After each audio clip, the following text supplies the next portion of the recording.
Sprinkled with white marble monuments and government agencies in neoclassical style, Washington, D.C. is an iconic planned city that was made to serve as the new capital of the United States. An article from Smithsonian Magazine written in 2007 states the city of Washington was founded in 1791, 15 years after declaring independence from Great Britain.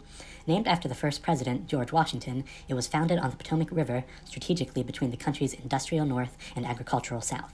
According to the Historic Society of Washington, D.C., the city was originally shaped like a perfect diamond, with 100 square miles of land given by the states of Maryland and Virginia to form a federal district called the District of Columbia. However, during a bloody civil war, land was retroceded back to Virginia, leaving only 68 square miles of territory left for federal use. The District of Columbia is a unique place where its population of almost 700,000 denizens are not represented in Congress, yet still pay federal taxes. However, a rapidly growing population of more than 6 million people live and work within the vicinity of the district, making this densely populated metropolitan area a very powerful and significant place for sustainability efforts.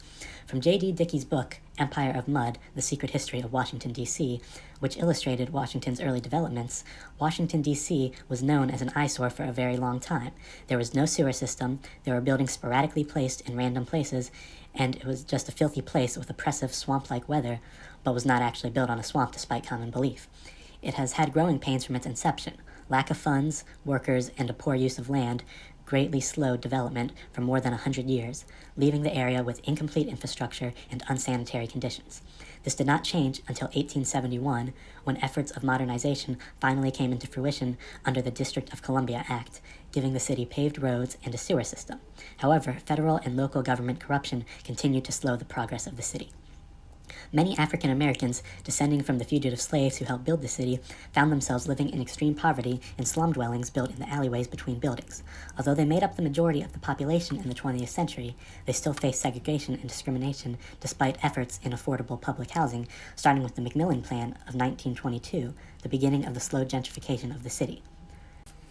Noted from the documentary Chocolate City, produced in 2007 as the first black majority city in the United States, nicknamed Chocolate City, the presence of African Americans has made a large imprint on the culture, politics, and political interest in Washington, D.C. This was seen after the assassination of Martin Luther King Jr. in 1968, when major riots ensued and more than 1,000 buildings were destroyed, leaving neighborhoods such as the U Street corridor dilapidated for decades. Until the 2010s, investment in black majority neighborhoods such as the Southeast Quadrant was weak, and neglect of the area perpetuated the urban blight. This is apparent in the pollution of the Anacostia River connecting the Potomac in southeast D.C., where raw, untreated sewage continues to contaminate the water and degrade the health and morale of the surrounding community. Meanwhile, revitalization efforts in neighborhoods such as Capitol Hill, Adams Morgan, and DuPont Circle have been some of the most extreme cases of gentrification in the country, and consequently, this has risen the cost of living and continues to push away the dwindling black population. These challenges, the pollution of the Anacostia River, and the demographic, economic, and social disparity of the city were some of the main focuses on the first Sustainable D.C. initiative, originally proposed in 2011 by a diverse group of 700 volunteers who came from the public, private, and nonprofit sectors. They called themselves the Green Ribbon Committee. Former D.C. Mayor Vincent Gray, in his 2012 letter called A Vision for a Sustainable D.C., stated that his goal is that D.C. become the healthiest, greenest, most livable city in the United States in just 20 years, or one generation, and emphasizes reducing the economic disparity in the community. Accomplishments in the original plan were legislation such as the phone ban, beekeeping regulations, and $4.5 million in funding, as well as over 100 embassies, over 20 healthcare institutions, many businesses, and every university in D.C. pledging to do their part to work towards a sustainable D.C.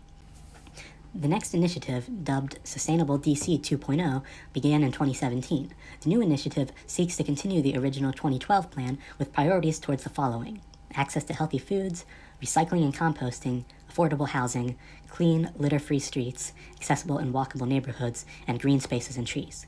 There will also be even more actors involved, with over almost 4,000 volunteers within the district.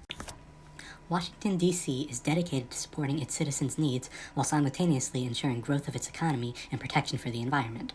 One of the initiatives the city is working on is to develop 3 times as many small district-based businesses. According to the Sustainable D.C. 2.0 plan, about half of new businesses go out of business within 4 years of opening their doors. This statistic is frightening for new business owners, and D.C. is taking action to fix it. Through training, financial assistance, and promotion from the district's government, the city will be helping small businesses not only to survive, but to thrive and exceed the 4-year limit of expiration. These new resources will strategically focus on populations underrepresented in business ownership. According to the Huffington Post, there are 3 primary ways that small businesses contribute to our nation. They give people the opportunity to achieve financial independence, encourage innovation, and create employment opportunities. Washington, D.C. recognizes these benefits of small businesses and wants to give its residents the means to run them. The district is looking for ways to save money and to save the planet. One of these ways is reducing its current energy use by 50% and implementing renewable energy sources in all public buildings. As of November 20th, 2018, the district has signed a bill that outlines strict energy efficiency requirements for new and existing buildings, provides tax incentives for the use of electric cars, and allows the mayor to implement carbon fees on gas sales, as well as work with Maryland and Virginia to reduce regional emissions. Councilman Vincent Gray told Washington's Top News this bill will also add and increase Sustainable Energy Trust Fund fees to fund sustainable programs and also to benefit low-income residents, which we know is exceedingly important. Being a sustainable city is no easy feat. Finding a balance between economic, environmental, and social constructs can be challenging. The city of Washington, D.C. is focused on the environment and the city's economy, but in no way is it leaving the residents behind. With several initiatives in its 2.0 action plan, the city is making sure that it is a place where its residents are safe, supported, educated, and healthy.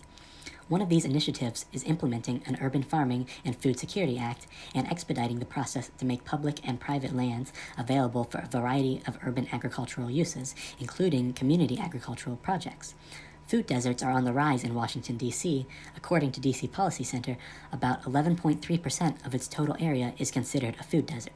The city is taking action to decrease this percentage in order to make sure citizens are not only getting necessary food, but are having opportunities for better and healthier food. In the past, we have seen failure to meet residents' healthcare needs in certain areas of the city. Another initiative the district is working towards is to support public-private partnerships to develop coordinated community health needs, assessments, and improvement plans to promote population health.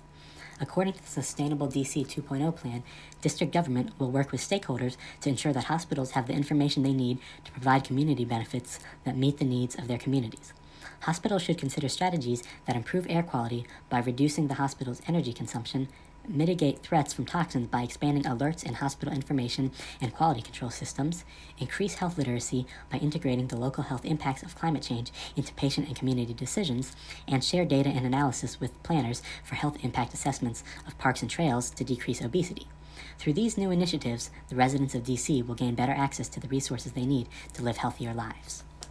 D.C. is planning on improving its policies and infrastructure with regards to the environment in order to provide a better living space for its residents and our planet. D.C. recognizes the climate changes that are impacting the city and plans to mitigate those effects through its own practices. According to its sustainability plan, D.C. is committed to becoming carbon neutral and climate resilient by 2050, meaning its greenhouse gas emissions are offset by its production of renewable energy. The short-term goal that will bring D.C. towards reaching this ultimate goal is reducing the greenhouse gas emissions by 50% by 2032, so that the space will be vastly improved not long from now. In addition to the improvements made towards limiting climate change, D.C. is also adapting to make sure its citizens stay safe. The initiative Climate Ready D.C. helped determine what D.C. is most at risk for and has created plans to make sure that, in the event of a disaster, citizens will be safe and have solid evacuation routes that will hold up under extreme weather. D.C. is also protecting the environment through cleaner energy practices. With such a bustling and high-energy city, D.C. understands the importance of making its available energy sources last as long as possible. To achieve this, it has committed to cutting energy usage per capita by 50% by the year 2032. This involves educating its citizens on clean energy practices, improving building standards, and replacing fixtures in public facilities to be more energy efficient. D.C. is also moving into the future, pushing towards making renewable energy account for 50% of the energy used by the city. This starts with eliminating the most harmful substances, such as coal and oil, in order to provide its citizens with cleaner air in just a few years. Already, DC has a culture of wanting renewable energies, which has increased the supply in the area and will allow for it to be the default source by 2023, only 4 years from now. While these plans are beneficial to the residents and environment alike, there are also plans for more tangible benefits that citizens can enjoy in the community and the workplace. One of the main components of creating a sustainable city is restoring the natural spaces, including parks and natural areas in currently underserved areas of the city. So no matter where they want to live in the city, people will have equal access to parks, as well as the rivers, meadows, and wetlands that will soon be restored around the city.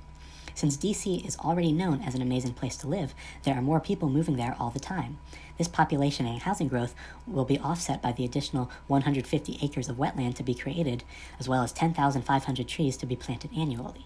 With all this additional green space, neighborhoods will be beautiful, air will stay clear, and the impacts of any extreme weather occurrences will be limited. When looking for outdoor activities for the family, the waterways around DC are a great place to start. DC sits close to both the Anacostia and Potomac rivers, which will be made safe for both swimming and fishing by the year 2032.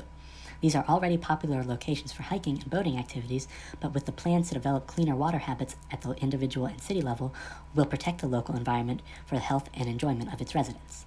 There are education programs in development to encourage people to be wary of the harmful chemicals in products they buy and reduce stormwater pollution, as well as city programs to limit salt use on the streets and restore the wildlife habitats in the Anacostia River. With these improvements over the next few years, the local waters will be a safe and fun place for people of all ages to enjoy.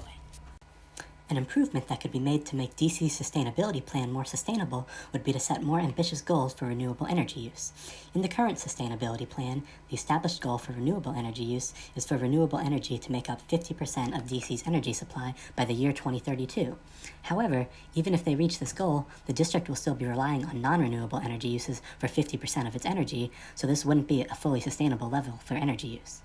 Jason Daly notes the fact that some states, such as California and Hawaii, have passed legislation setting target dates for using 100% renewable energy.